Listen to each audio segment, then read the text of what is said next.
बिस्मिल्लाहिर्रहमानिर्रहीम।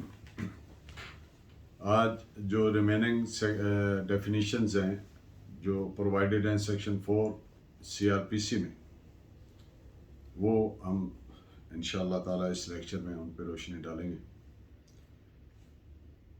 Again, I would like to say that the definitions are key to understand the statute.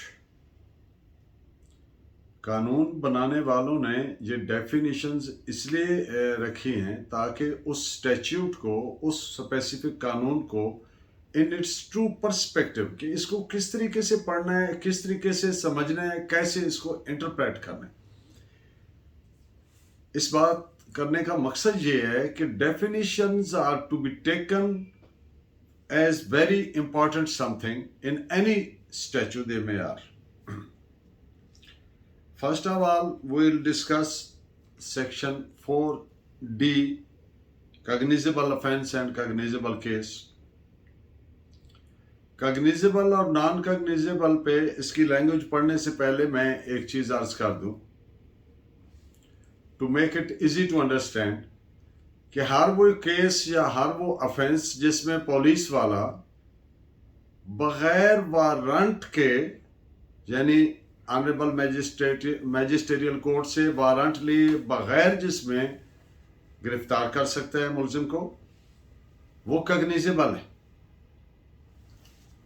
और जिसमें बगैर warrant के police वाला गिरफ्तार नहीं कर सकता, वो नॉन कग्निजेबल केस या नॉन कग्निजेबल ऑफेंस है। Now I read out the section. Cognizable offense means an offense for, and cognizable case means a case in which a police officer may, in accordance with second schedule or under any law, arrest without warrant. Cognizance means application of mind by the trial court with regard to facts and their ascertainment of seriousness and the evidentiary value of those facts. Offences को largely दो categories में divide किया गया, कग्निजेबल and non कग्निजेबल।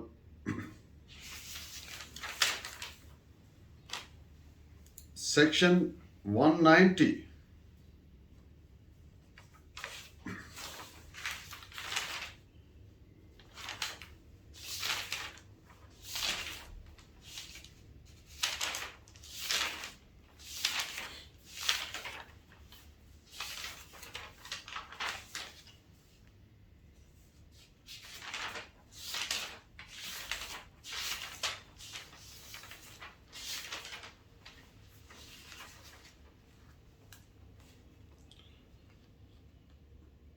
190 में cognizance लेती है honourable मैजिस्ट्रेरियल court, अपना mind apply करती है। इसी तौर से नॉन कग्निजेबल ऑफेंस और नॉन कग्निजेबल केस सेक्शन 4 सब क्लास N है। नॉन कग्निजेबल केस या नॉन कग्निजेबल ऑफेंस वो है जिसमें ऑनरेबल मैजिस्ट्रेरियल कोर्ट से वारंट लिए बगैर पुलिस वाला गिरफ्तार नहीं कर सकता।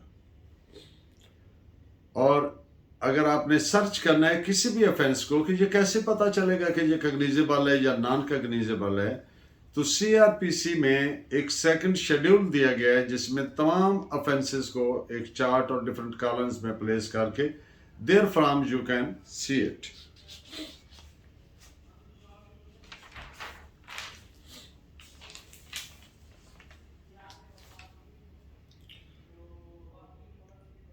बसा औकात एक सूरत हाल आपके सामने आएगी कि एक FIR है जिसमें फॉर इंस्टेंस 5 ऑफेंसेस लगे हुए हैं, 5 दफ़े लगे हुए हैं, उनमें से सिर्फ एक कग्निजेबल है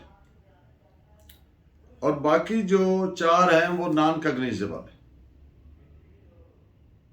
तो इससे अब क्या डिसाइड होगा कि ये तो कग्निजेबल भी है और 4 नॉन कग्निजेबल हैं।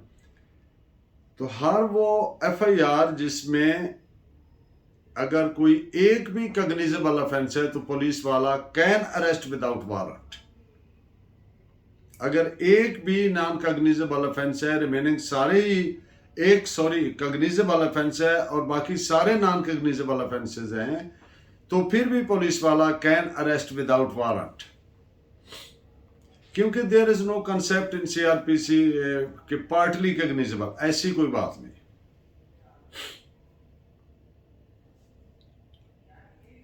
Further is offence section 4O CrPC. हम क्रिमिनल लॉ की बात करते हुए बार बार एक लफ्ज हमारे सामने आता है, दैट इज ऑफेंस। ऑफेंस होता क्या है? Any act or omission which is made punishable under any law, ये डेफिनेशन है ऑफेंस की। हर वो काम करना या ना करना या ऐसा कोई काम जिसके ना करने को कानून ने काबिल सजा करार दिया है, वो ऑफेंस है। ओमिशन को थोड़ा सा, for instance act, illegal act क्या है, ऑफेंस क्या है? जो एक्ट इलीगल होता है वो ऑफेंस बन जाता है। मसलन पीपीसी में है कि कोई आदमी किसी को हर्ट करेगा, चाकू मार दिया, फायर मार दिया, या थप्पड़ मार दिया, या थ्रेट कर दिया, थ्रेट भी जुर्म, ऑफेंस है। तो ये एक्ट कानून ने मना किया, अगर कोई ऐसा करेगा तो जैसा एक्ट किया है, जिस सेक्शन में आता है, वो सेक्शन का दफा उस पर लगेगा। अब कानून एक काम ना करने को कहता है, ये तो हो गया कि ये इलीगल एक्ट है, ये नहीं करना। अब एक है कि एक करना है और बंदे ने नहीं किया। मिसाल के तौर पर एक डॉक्टर है, उसको पता है कि ये पेशेंट है और इसको मैंने अगर ये इंजेक्ट ना लगाया तो ये इसकी डेथ हो सकती है, और वो नहीं लगाता। Now he has omitted to do, तो he has committed an offence. Section 40 में भी सेम डेफिनेशन है, सेक्शन 40 पीपीसी, उसमें भी सेम डेफिनेशन है, यानी any act or omission made punishable under any law.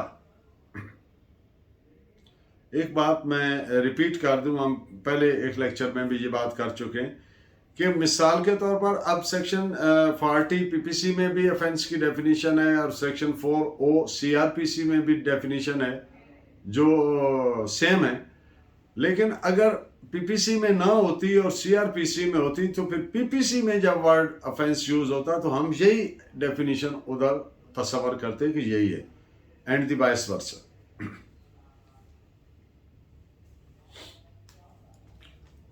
एक और अक्सर सवाल पूछा जाता है कि अगर कोई पाकिस्तानी शहरी है और पाकिस्तान से बाहर कोई ऐसा एक्ट करता है या ऐसी ओमिशन करता है which is prohibited by law and which is made punishable under any statute, यानी वो ऑफेंस है, तो क्या वो ऑफेंस होगा? तो सेक्शन 44 पीपीसी इसमें इज वेरी क्लियर अबाउट कि हर वो एक्ट और ओमिशन जो ऑफेंस बनता है, अगर किसी पाकिस्तानी ने पाकिस्तान में अगर किया होता तो ऑफेंस था, और वो बाहर किया है पाकिस्तान से बाहर तो वो ऑफेंस ही तस्वर। अब एक लफ्ज आपने सुना होगा, अबेटमेंट, एयानत करना। अबेटमेंट का ऑफेंस लगे, यानी 109। एयानत का मतलब होता है मदद करना, हेल्प करना, मुआवनत करना। अबेट करना, एक बंदा कहता है कि तुम जाओ, ए कहता है कि तुम जाओ बी को जाके कत्ल कर दो, मैं आपको असला भी दूंगा, पैसा भी दूंगा, केस भी संभालूंगा, मैं जानू, मेरा काम जाने, थाना कचहरी जैसे कि एक टर्म यूज होती है, थाना कचहरी जाने, मैं जानू, तुम ये कर लो, मैं संभाल लूंगा। और उन्होंने जाके उसको कत्ल कर दिया। अब इस बंदे ने क्या किया? अबेट किया। तो सवाल ये पैदा होता है कि ये जो अबेटमेंट का ऑफेंस है, ये कग्निजेबल है या नॉन कग्निजेबल है? अबैटमेंट करने, एक आदमी जिसमें सिर्फ इल्जाम यह है कि इसने अबैटमेंट किया, तो इसको क्या पुलिस विदाउट वारंट अरेस्ट कर सकती है, या वारंट लेना पड़ेगा, या ये कैसे कग्निजेबल होगा या नॉन कग्निजेबल? इसका एक क्राइटेरिया ये है कि अबैटमेंट एक ऐसा ऑफेंस है जैसे पानी को जिस रंग के गिलास में डालेंगे ना तो वो उसका रंग वही हो जाएगा। यानी अबैटमेंट जिस जुर्म की है उसके मुताबिक इसको पढ़ा जाएगा। अगर वो जुर्म कग्निजेबल है तो फिर विदाउट वारंट उसको अरेस्ट कर सकते हैं। अगर वो जुर्म नॉन कग्निजेबल है तो फिर विदाउट वारंट नहीं कर सकता, क्योंकि ये इन इटसेल्फ ऑफेंस नहीं है, ये दूसरे ऑफेंस पे खड़ा होता है। किस जुर्म की इयानत की, किस ऑफेंस की अबैटमेंट की, according to that offence which has been committed in consequence of abetment, उस मुआवनत या इयानत या अबैटमेंट के कॉन्सिक्वेंस में, नतीजा में जो ऑफेंस कमिट हुआ है वो अगर कग्निजेबल है तो abetment would be taken to be as cognizable, और वो अगर नॉन कग्निजेबल है तो then the offence of abetment would also be taken as non cognizable. Offence की नॉर्मली 2-3 स्टेजेस होती हैं। ऑफेंस फर्स्ट ऑफ ऑल एक इंटेंशन है, नीयत है मुजरिमाना, नीयत है मुजरिमाना, क्रिमिनल इंटेंशन, मेंजरिया भी बोलते हैं इसको। और फिर उसके कॉन्सिक्वेंस में जब एक आदमी अपने ज़हन में ये सोचता है कि मैंने ये जुर्म करना है, वो एक इंटेंशन डेवलप करता है, फार्मुलेट करता है, तो फिर उस पे अगली स्टेज पे फिर दाखिल तब होता है जब उसकी बाकायदा तैयारी करता है। एक बंदा कहता है कि मैंने फलां को कत्ल कर देना है, उसने ये अपने माइंड में डेवलप कर लिया, मेंजरिया, गिल्टी इंटेंशन उसने डेवलप कर ली। अब उसको फुलफिल करने के लिए, पूरा करने के लिए अगली फेज क्या है? इसकी 3-4 फेजेस हैं। अगली फेज है प्रेपरेशन। वो गया, उसने पिस्टल लिया वगैरह वगैरह, जो भी तैयारी करनी थी वो की। जब प्रेपरेशन कंप्लीट हो गई, तैयारी मुकम्मल हो गई, तो फिर तीसरे फेज में चला गया। What is the third one? That is attempt. जब वो उसके बंदा सामने आया जिसको वो कत्ल करना चाहता है, तो अब इसकी अटेम्प्ट कहां से शुरू हो गई? जब इसने पिस्टल निकाला, aimed at that person and fired.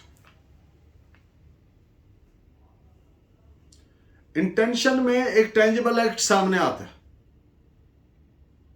Attempt में, सॉरी, जबकि इंटेंशन जो है that is a state of mind. उसका सराउंडिंग फैक्ट सर्कमस्टांसेस से उसका पता चलाया जाता है कि इंटेंशन क्या थी। जब एक आदमी ने पिस्टल निकाल के एम लिया, फायर किया, तो उसकी इंटेंशन खुल के सामने आ गई। अब तो अगर फायर लग गया और बंदा मर गया तो वो उसका कंप्लीट हो गया। लेकिन अगर वो फायर नहीं लगा या अटेम्प्ट की with all probability of consummation, हर इम्कान मौजूद था कि ये अटेम्प्ट कामयाब हो जाएगी लेकिन नाकाम होगी, तो फिर सिर्फ अटेम्प्ट की सजा मिलेगी। इस पे आई प्लेस रिलायंस अपॉन 1995, जो अटेम्प्ट की मैंने बात की, Pakistan criminal law journal page 877। और जो अबैटमेंट की मैंने बात की कि जिस जुर्म की होगी उसके मुताबिक अगर वो कग्निजेबल है तो वो कग्निजेबल होगी, वो नॉन कग्निजेबल है तो वो नॉन कग्निजेबल होगी। इस पे केस ला आप नोट फरमा लीजिए, PLD 1956 BJ13।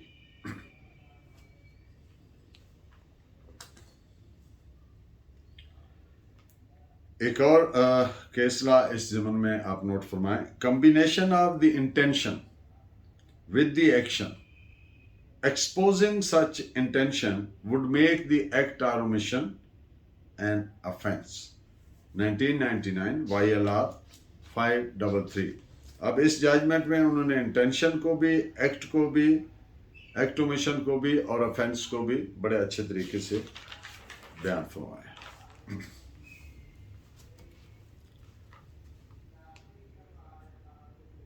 एक सवाल पूछा जाता है कि फाइन क्या ये पनिशमेंट है या नहीं है। The answer is yes, it is, it signifies punishment. इस पे केस लॉ भी लिख लें आप। मैं 2-3 लाइन्स इसकी अहम जो है पढ़ लेता हूँ। Where fine is provided for a certain act, such act would be offence, for the word fine itself signifies punishment. AIR 1953 Calcutta, page 85। Section 4P, officer in charge of police station. Officer in charge of police station who has been designated as such, और अगर वो बीमार है या वो थाने में मौजूद नहीं है या किसी भी दीगर वजह से he is absent from police station, तो फिर उसके बाद नेक्स्ट जो सीनियर इन रैंक होगा आदमी वहाँ मौजूद थाने में, he will be deemed to be officer in charge of the police station, but not the constable. He will not be deemed so. FIA के थाने की अगर बात करेंगे तो उसको अगर इससे मिला के पढ़ें तो वहाँ पे मिनिमम रैंक SI प्रोवाइडेड है, सब इंस्पेक्टर प्रोवाइडेड है, उससे नीचे वाला नहीं हो सकता। Section 4Q, place, places, word place is defined in 4Q. Any building, tent or vessel, कोई इमारत, कोई प्लेस का, एनी बिल्डिंग, टेंट, चाहे भले वो टेंट है, बिल्डिंग है या वेसल है। वेसल का लफ्ज़ी मानी बर्तन होता है। Empty vessel makes much noise, वो जो है, लेकिन इस सेंस में जब आएगा तो vessel word is also used for ship या कंटेनर या लाइक दैट, सच ह्यूज, जिनका वॉल्यूम है, तो उनके लिए तो ये सारे भी प्लेस की डेफिनेशन में आते हैं, बिल्डिंग, टेंट और vessel. Pleader, a person authorized by law to assist the court to act, to participate in the proceedings before the court, and it is defined as I read out. Pleaders used with reference to any proceeding in any court means a pleader or a mukhtar authorized under any law for the time being in force to practice in such court, and includes an advocate, a vakil and a attorney of a high court, so authorized, and any other person appointed with the permission of the court to act in such proceeding. ये जो any other person है इसको amicus कुराई बोलते हैं, AMICUS CURAI, Latin word है, Latin term. Literally it does mean friend of the court, यानी court room में को ऐसा आदमी मौजूद है जो समझता है, इतना कॉम्पिटेंट है कोर्ट की नज़र में, तो कोर्ट उसको तलब कर सकती है कि आप as a amicus Kurai court की हेल्प करें, और फिर कोर्ट के पास ये भी इख्तियार है कि वो किसी भी फर्द को कह सकती है कि आप इसमें कोर्ट को ये असिस्ट करें। Section 4S, police station, any such place or post which is declared by the provincial government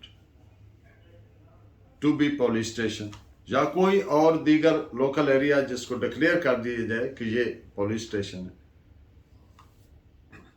इसमें एग्जैक्ट जो language I read out, police station means any post or place declared generally or specially by the provincial government to be a police station and includes any local area specified by provincial government in this behalf. अगर किसी आदमी को police station के अलावा किसी भी दीगर जगह पे पुलिस ऑफिसर डिटेन करता है तो वो डिटेंशन इलीगल डिटेंशन के जुमरे में फॉल करेगी और सेक्शन 156 पुलिस ऑर्डर का ऑफेंस बनेगा इन एडिशन टू 342 PPC। कि इलीगल कन्फाइनमेंट हो गई, इलीगल डिटेंशन हो गई। इस ज़मन में केस ला आप नोट फरमा लीजिए। PLD 1965 Lahore, page 324। The offices of Deputy Director FIA and Assistant Director FIA being declared as police station for purposes of CRPC and members of FIA not below the rank of sub-inspector being authorized to exercise any of powers of officer in charge of police station within the meaning of section 173 CRPC। इस पे case ला है PLD 1978 Lahore 523। Public prosecutor as defined in section 4T CRPC। Public prosecutor means any person appointed under section 492 CRPC and includes any person acting under the directions of public prosecutor and any person conducting a prosecution on behalf of the state in any high court in the exercise of its original criminal jurisdiction। Government advocates elaboration इसकी मैं पढ़ रहा हूँ। Acting under instructions of Advocate General who is appointed under section 492 CRPC to be PP for a public prosecutor for all cases in high court is a PP। Reliance of this elaboration is upon 1996 RAJ LW 300। Appeal may be presented on directions of public prosecutor by another public prosecutor। PLD 1958 Karachi 312। Public prosecutor is bound to assist the court with his fairly considered view and the court is entitled to have the benefit of the fair exercise of his function। It is reported as PLD 1957 Supreme Court 389। Public prosecutor सरकारी वकील, उर्फ आम में popularly in local parlance but as it is termed and called upon, सरकारी वकील या हर वो एडवोकेट जो उसके under instructions of the public prosecutor काम करता है would be also deemed to be as such. तो जो सरकार का वकील होता है, तो ये सरकार कौन होती है? एक बंदा कत्ल हो गया तो वो मुद्दई फरीक हो गया, जिसने कत्ल किया वो मुलजिम हो गया। तो ये आप देखते हैं कि हर केस में सरकार बनाम फलां है, या अगर कोई पिटीशन की है मुलजिम ने तो वो मुलजिम का नाम पहले आ जाएगा और बाद में सरकार आ जाएगी, यानी मिस्टर एक्स वर्स बनाम सरकार। तो ये हर क्रिमिनल केस में सरकार क्यों आ जाती है? सरकार का लफ्ज क्यों आता है?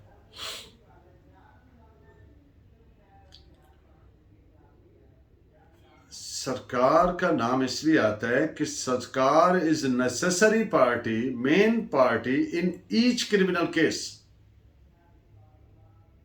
वो कैसे? वो इस तरह से कि सरकार ने लेजिस्लेशन की, कानून बनाया, सारी PPC बना दी, सारी CRPC बना दी, ये सरकार ने बनाई। लेजिस्लेशन ने लेजिस्लेट किया, अब एग्जीक्यूटिव ने इस पे इसको एग्जीक्यूट करना है, टू गेट इट इंप्लीमेंटेड, इस पर अमल दरामद करवाना। तो सरकार ने कानून में लिखा कि कोई बंदा किसी को कत्ल नहीं करेगा। अब एक बंदे ने कर दिया तो उसने क्या किया? सरकार के बनाए हुए कानून को तोड़ा। दैट्स वाई कि सरकार is a number one aggrieved person. सरकार बजरिया मुद्दई होती है, मेन नंबर वन पार्टी जो एग्रीव्ड होती है किसी इलीगल एक्ट और ओमिशन से, वो सरकार होती है, क्योंकि सरकार के बनाए हुए कानून को तोड़ा है। ये बाय द वे बात आ गई, और कानून में जो बात बाय द वे आ जाए उसको ओबिटर डिक्टर कहते हैं। OBIR, ओबिटर, OBITR, ओबिटर, OBITUR, DICTA, ओबिटर डिक्टर। what is said by the way. Section 4U CRPC sub division, अक्सर आप एक लफ्ज सुनते हैं, sub division means sub division of A district. तो आप जानते हैं जो प्रोविंशियल गवर्नमेंट है उसको इख्तियार है under section 8 and other sections to divide or declare any person of the district, वो डिमार्केशन करना, ये ज़िला है, ये ज़िले की तहसीलें हैं, ये सब डिवीजन्स हैं, लाइक दैट। तो ज़िले की जो सब डिवीज़न है, तहसील है, उसको वो गवर्नमेंट डिक्लेयर करती है एज सच। तो it is always notified by the provincial government and declared as such. अब जो words referring to acts, words which refer to acts done extend also to illegal omissions and words to have same meaning as in PPC. All words and expressions used herein and defined in PPC and not herein before defined shall be deemed to have been meanings respectively attributed to them by the court. ये वही बात जो अभी थोड़ी देर पहले मैंने की कि अगर कोई वर्ड या टर्म डिफाइंड है पीपीसी में और सीआरपीसी में नहीं है तो वही तस्वर होगी, and the vice versa. CrPC में डिफाइंड है, पीपीसी में नहीं है तो उधर वही तस्वर होगी। Now we have completed section 4 where in definitions. I think कि आपको क्लियर होगी। अब सेक्शन 5 पढ़ते हैं हम, trial of offences under PPC. All offences under PPC shall be investigated, inquired into and tried and otherwise dealt with according to the provisions herein after contained। यानी तमाम वो ऑफेंसेस जो पीपीसी में दिए गए, ताज़ीरात पाकिस्तान में, पाकिस्तान पिनल कोड में, उनका इन्वेस्टिगेशन, उनकी इंक्वायरी, उनका ट्रायल सीआरपीसी के तहत होगा। ये सेक्शन 5 सीआरपीसी सब क्लास 1 में ये बात दे दी गई। अब सब क्लास 2 में क्या बात है? Trial of offences against other laws. All offences under any other law shall be investigated, inquired into, tried and otherwise dealt with according to same provisions but subject to any enactment for the time being in force relating to the manner or place of investigating, inquiring into, trying or otherwise dealing with such offences। इसका सादा तरीन अल्फाज में मकसद ये है section 5 सब class 2 का कि all other offences which are offences, all such offences which have been declared to be offences under other statutes। मसलन वो तमाम जराइम जिनको पीपीसी के अलावा, मसलन को दहशतगर्दी का एक्ट, CNSA है, control of narcotic substances act, drug act हो गए, बैंक क्राइम्स हो गए। तो अब ये स्पेशल ऑफेंसेस है। मसलन इनके लिए एक special legislation I in addition to PPC. तो उन तमाम का ट्रायल भी सीआरपीसी के तहत होगा, पहली बात। और दूसरी बात, अगर उनमें कोई एक सेक्शन या एक से ज्यादा सेक्शंस ऐसी हैं which are not inconsistent with, which are inconsistent with the sections of the CRPC, तो चूंकि वो स्पेशल लॉ की हैं और आप जानते हैं कि when there are two laws vis-a-vis, one is the general law and the other is the special law, तो which one shall prevail? और आप जानते हैं कि स्पेशल लॉ। अब चूंकि उसके प्रोसीजरल लॉ में कोई एक स्पेशल चीज दे दी गई स्पेशल लॉ के, तो उसकी हद तक वो अप्लाई करेगी और बाकी सारी सीआरपीसी एप्लीकेबल हो। मिसाल मैंने पहले भी दी है, अगेन वही बात कर देता हूं कि मिसाल के तौर पर जनरल लॉ में दरख्वास्त दी जाती है थाने में कि ये जुर्म हुआ है और उसकी वो 154 के तहत सेक्शन 154 सीआरपीसी के तहत एफआईआर दर्ज करते हैं।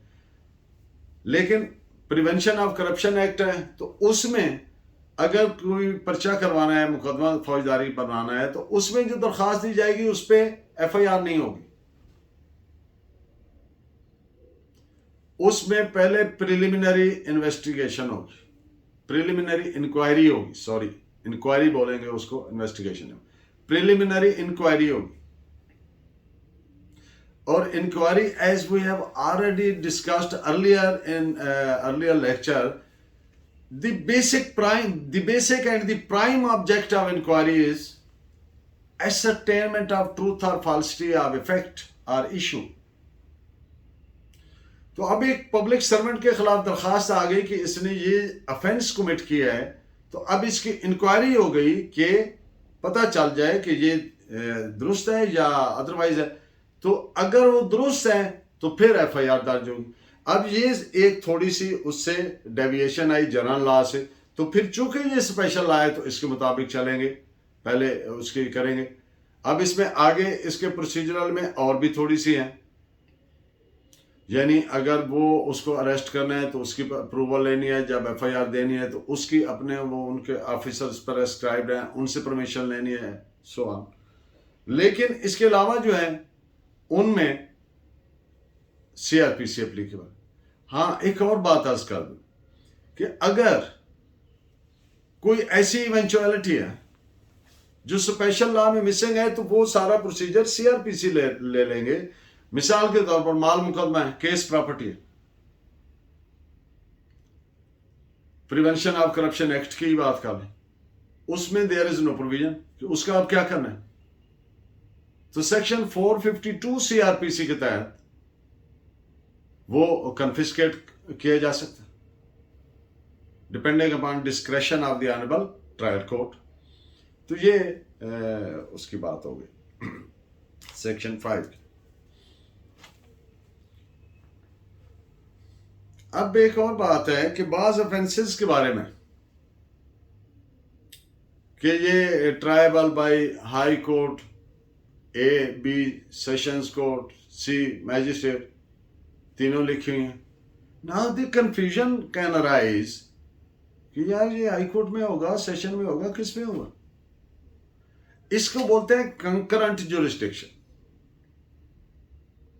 कंकरेंट यानी एक ही वक्त में दो को इख्तियार समात है। तो यहां पर एक प्रिंसिपल आप याद रखिए, the court of the lowest stance.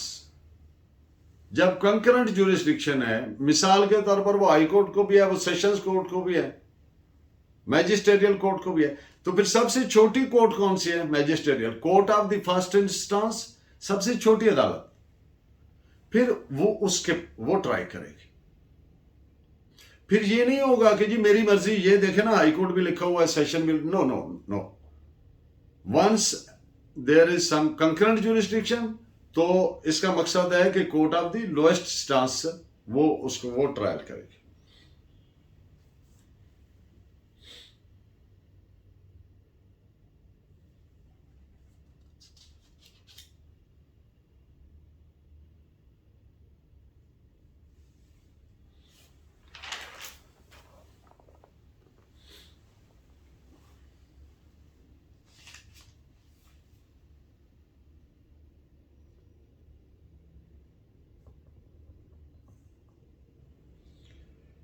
अब कंटेम्प्ट प्रोसीडिंग्स हैं। पहले जब हमने पहले लेक्चर में बात की थी इंट्रोडक्टरी में, तो आई डू रिमेम्बर उसमें मैंने एक बात की थी कि जहाँ पे मैंने वो बयान किया था कि ये इवेंचुअलिटीज को सीआरपीसी अप्लाई करती है, उसमें कुछ एक्सेप्शंस दिए थे कि इन प्रोसीडिंग को सीआरपीसी अप्लाई नहीं होती। तो उनमें एक मैंने बताई थी कि जो कंटेम्प्ट प्रोसीडिंग्स हैं बिफोर हाई कोर्ट, उनको सीआरपीसी इज नॉट एप्लीकेबल। तो कौन सा प्रोसीजर एप्लीकेबल है? That depends upon the discretion of the honourable high court to adopt any mode to proceed. Subject to certain, उसमें जो गाइडेंस दी गई मसलन फेयरनेस और ट्रांसपेरेंसी को इंश्योर किया जाए। चार्ज विद क्लैरिटी, उसको बताया जाए एलिजिड कंटेमनर को। और तीसरी बात कि उसको राइट टू डिफेंड दिया जाए। ये 3-4 बातें हाई कोर्ट इंश्योर करेगी और खुद प्रोसीजर तय करेगी in keeping in view the facts and circumstances of the matter. तो it is reported reliance in this regard is placed upon AIR 1961 Supreme Court page 606। एक टर्म आप सुनेंगे summons case and warrant case. इसको बिल्कुल simplify करके आप समझाने की खातिर अर्ज कर दूं कि हर वो ऑफेंस जिसकी सजा 2 साल तक है would be termed as summons case, and the offences जिनकी सजा 2 साल से अपवर्ड्स है, ज्यादा है, वारंट केस। तो जब कोर्ट ऑफेंसेस के particularly keeping in view the word offences deal कर रही होती है तो टर्म कग्निजेबल नॉन कग्निजेबल यूज करते हैं, और जब उसके प्रोसीजर को, ऑफेंस के प्रोसीजर को डिस्कस कर रही होती है तो इसको समन्स केस और वारंट्स केस बोलते हैं। इस पे रिलायंस देख रहे हैं कि AIR 1918 Madras page 371।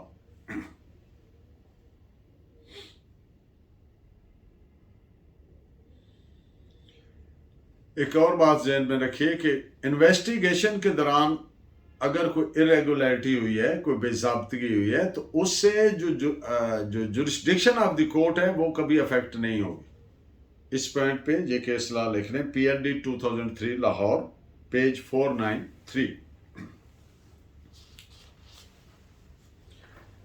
Section 202 CRPC के सब क्लास 1 में एक लफ्ज यूज किया गया, any court. It also include special court. ये बात मैंने इसलिए की कि अब अगर आपने कोई इस्तिगासा करना है, क्योंकि 202 में CRPC में इस्तिगासा होता है, यानी प्राइवेट कंप्लेंट होती है, सेक्शन 202 CRPC। अब प्राइवेट कंप्लेंट करनी है यानी इस्तिगासा करना है, तो वो उसका ऑफेंस जो बन रहा है वो काबिल समाअत बाय स्पेशल कोर्ट है, that may be ATC anti terrorist court, that may be any other special court. तो इसलिए वो उसी कोर्ट में आप करेंगे प्राइवेट कंप्लेंट भी, जिसको इख्तियार समाअत है। ये जब स्पेशल कोर्ट की बात करेंगे तो यहां पर एक डिफरेंस है।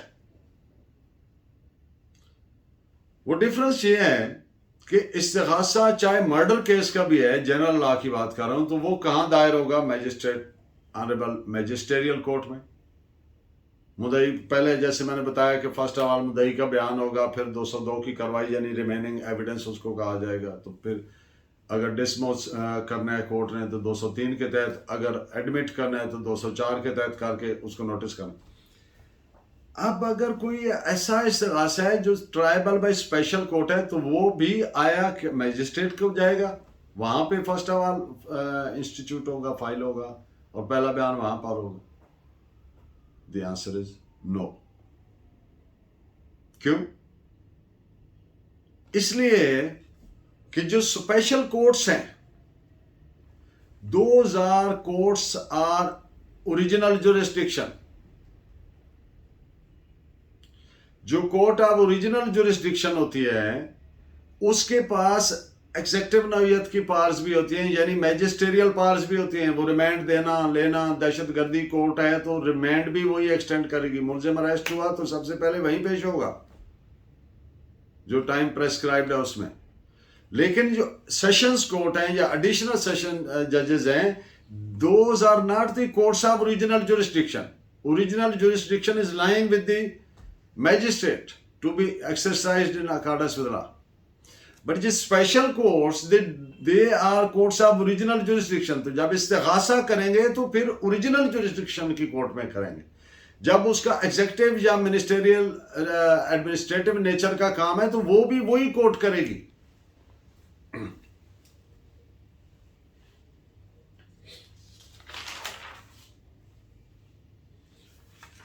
इंतहाई मुख्तसरन ये प्रिवेंशन ऑफ करप्शन एक्ट, क्योंकि बड़ा ये रैम्पेंट है आजकल, तो इसमें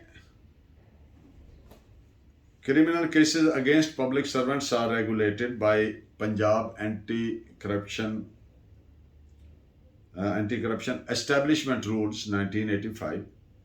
इसमें जब दरख्वास्त दी जाती है तो रूल 6 के तहत प्रिलिमिनरी इंक्वायरी कंडक्ट होती है। रूल 7 के तहत deputy director or above rank shall initiate preliminary inquiries to ascertain identification of complainant or informer and truth or falsity of the complaint or information। और रूल 8 के तहत lodging of FIR is provided।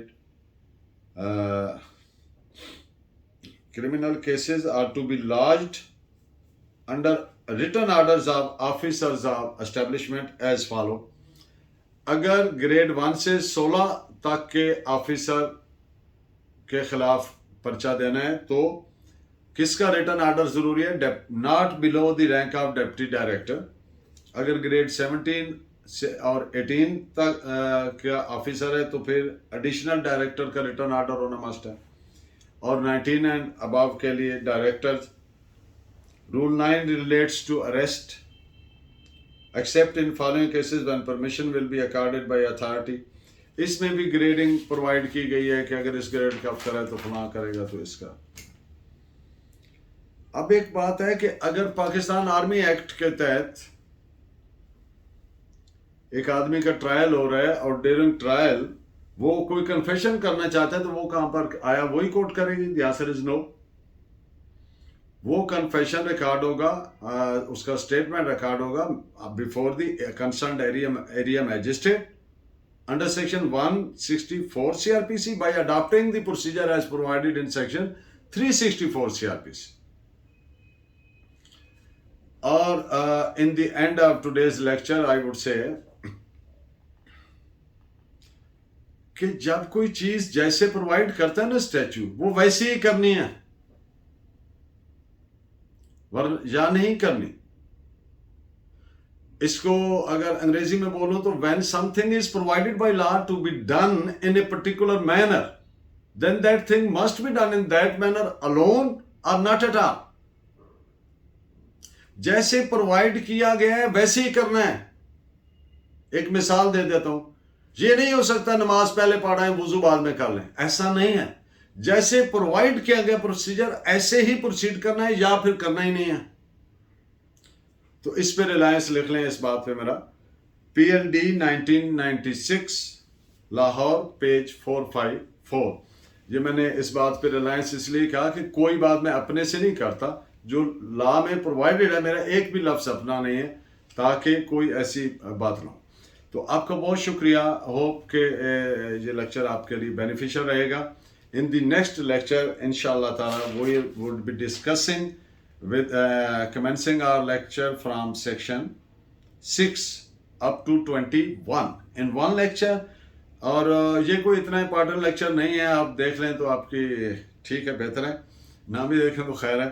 लेकिन इसके बाद जो lecture है that's of utmost importance, commencing about the powers of justice of peace। चूंकि आजकल बहुत वो प्रॉब्लम चल रहा है, तो कीप वाचिंग। आपकी आरा का मशकूर हूँ, आपके राब्ते हो रहे हैं। आप कई दोस्तों ने मुझे टेलीफोन कॉल कर रब्ता किया है, गाइड किया है, कई ने मैसेजेस किए हैं। तो आपकी इस इंटरेस्ट और दिलचस्पी का I am grateful. Thank you very much. अल्लाह ने के बाद।